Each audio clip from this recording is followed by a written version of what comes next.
L'Institut technique commercial de Ngaliema est en voie de redorer son blason terni. La réhabilitation de cette école qui a longtemps fait la fierté du quartier Ozon dans la commune de Ngaliema avance à grands pas, constat fait par Jacques Kambala Chilombo.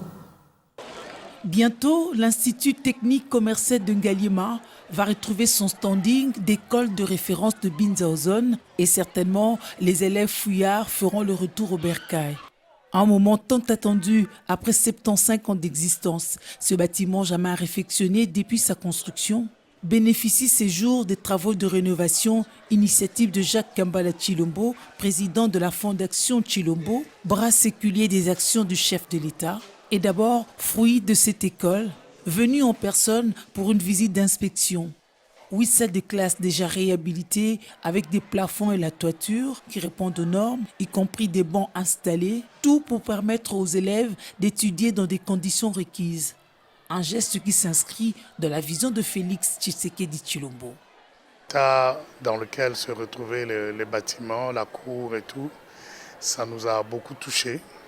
Étant moi-même quelqu'un qui est passé par ici et a connu la beauté et la grandeur de cette institution scolaire dans les temps, je sentis dans mon cœur la nécessité de nous investir totalement. Débuté en juillet de l'année passée, 60% des travaux sont déjà exécutés. Ils consistent en la réhabilitation totale du bâtiment, la fourniture des bancs et l'assainissement.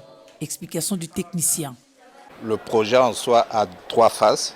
La réhabilitation totale. Vous avez vu, nous avons changé complètement la toiture. Et la deuxième phase, c'est fourniture de bancs. Les enfants doivent avoir une bonne condition pour suivre les cours. Et la troisième phase, nous allons assainir. Cette œuvre du coordonnateur adjoint de la coordination pour les changements de mentalité vient répondre aux grands besoins de l'administration de cette école après des correspondances restées lettres mortes.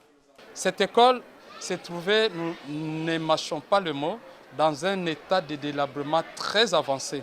Franchement, quand il pleuvait, on arrêtait le cours. Et des fois, dans le salle de classe, on cherchait un coin où s'abriter parce qu'il suintait de partout. Nous avons essayé avec les moyens des bords de colmater ces trous, ces brèches avec les roofings, ça n'a pas marché.